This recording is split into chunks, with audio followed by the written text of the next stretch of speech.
Olá pessoal, então hoje nós estamos aqui para falar um pouquinho a respeito de duas outras funções oxigenadas.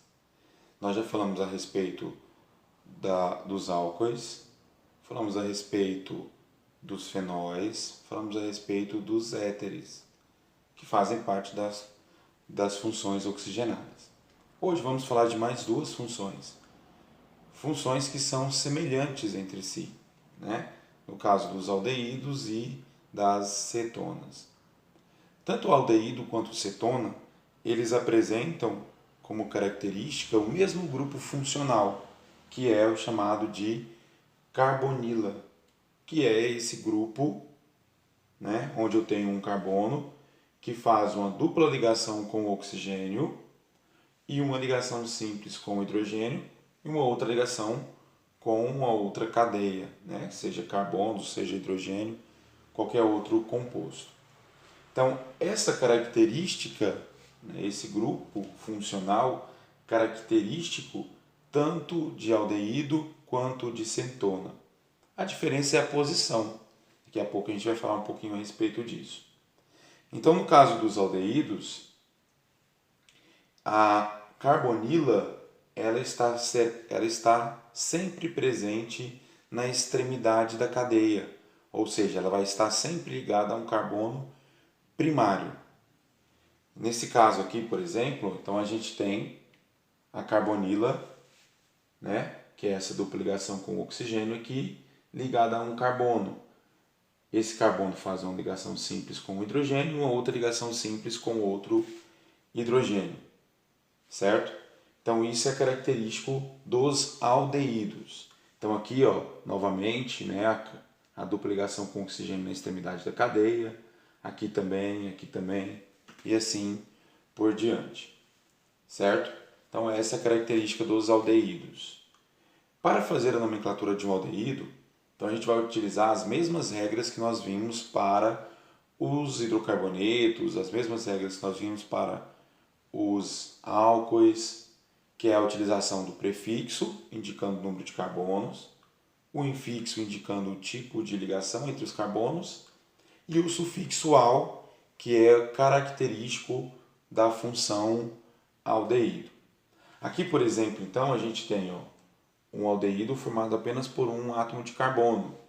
Então, o prefixo que indica um átomo é o prefixo "met", mais o infixo "an" e o sufixo "al".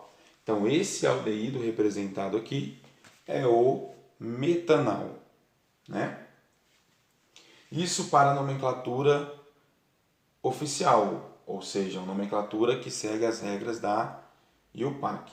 Para a nomenclatura usual, então a gente tem outras regras, né? Uma delas é a origem daquele aldeído, tá?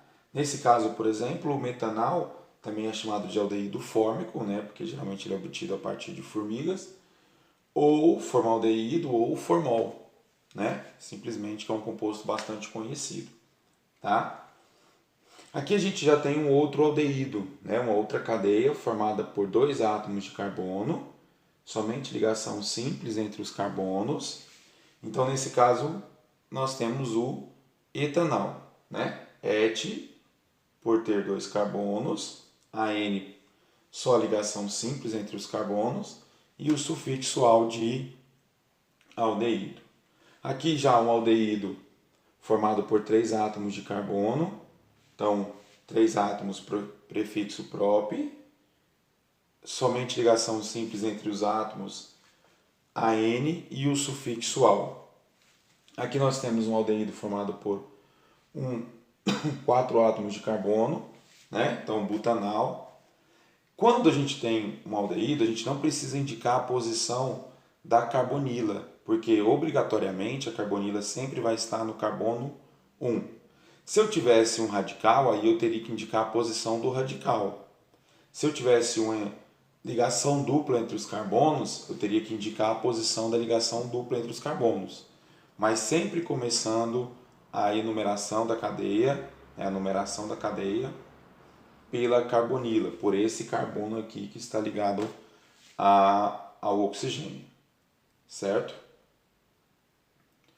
Bom, então uma outra função que é determinada também pela carbonila é a função cetona, né? A diferença entre aldeído e cetona é a posição da carbonila. Então, no aldeído, a carbonila sempre vai estar ligada a um carbono primário, ou seja, vai estar na extremidade da cadeia. Na cetona, a carbonila vai estar num carbono secundário, ou seja, vai estar ligada a um carbono que está no meio da cadeia. E aí, de cada lado desse carbono, então, a gente vai ter outros carbonos, né? Então, esse é o grupo funcional que determina a cetona, certo? Aqui a gente tem alguns exemplos, né? Então, aqui, ó, a dupla ligação com o oxigênio, então a carbonila. Aqui eu tenho um átomo de carbono, aqui eu tenho um átomo de carbono. Então, esse carbono aqui, ele é secundário. Então, por isso que eu tenho uma cetona. Aqui eu já tenho, no caso, uma cadeia formada por 4 átomos de carbono. Então, a dupla ligação com o oxigênio, que é a carbonila, né? Então, uma cetona, aqui da mesma forma, certo? No caso das cetonas, então, para fazer a nomenclatura, a gente vai seguir as mesmas regras que nós vimos para o aldeído, porém vai mudar o sufixo. Nesse caso, a gente tem o sufixo ona, certo? Então, aqui eu tenho 3 átomos de carbono, né? Prefixo prop, somente ligação simples entre os carbonos, AN, mais o sufixo ona. Aqui do mesmo jeito, ó, tem 4 átomos de carbono, a dupla ligação com o oxigênio no meio da cadeia, né? Então, como eu tenho 4 átomos de carbono, prefixo but, somente ligação simples entre os átomos AN, mais o sufixo ona.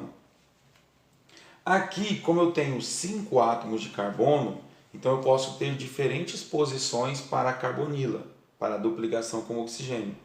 Nesse caso, ela está no carbono 2, mas poderia estar no carbono 3. Aqui não, ó. Aqui, tanto se eu colocar aqui nesse carbono, quanto nesse, será carbono 2. Então, não tenho outra possibilidade. Mas nesse caso aqui eu tenho. Então, eu tenho que indicar a posição da carbonila. Por isso que tem o 2, indicando que a carbonila está no carbono 2. São 5 átomos de carbono, então prefixo pente. Só tem ligação simples entre os carbonos, então AN, mais o sufixo ona, né? Então 2-pentanona. Ah, professor, mas se eu tivesse 2 carbonilas na mesma cadeia, né? Então a gente teria que indicar a posição das 2 carbonilas e colocar aqui, ó, antes do sufixo o di, no caso diona, né? Indicando que eu tenho 2 carbonilas na mesma cadeia. A mesma regra vale para o aldeído. Se eu tivesse 2 carbonilas na mesma cadeia, nas extremidades, então eu teria que colocar dial, né? Indicando que eu tenho 2 carbonilas naquela mesma cadeia. Correto?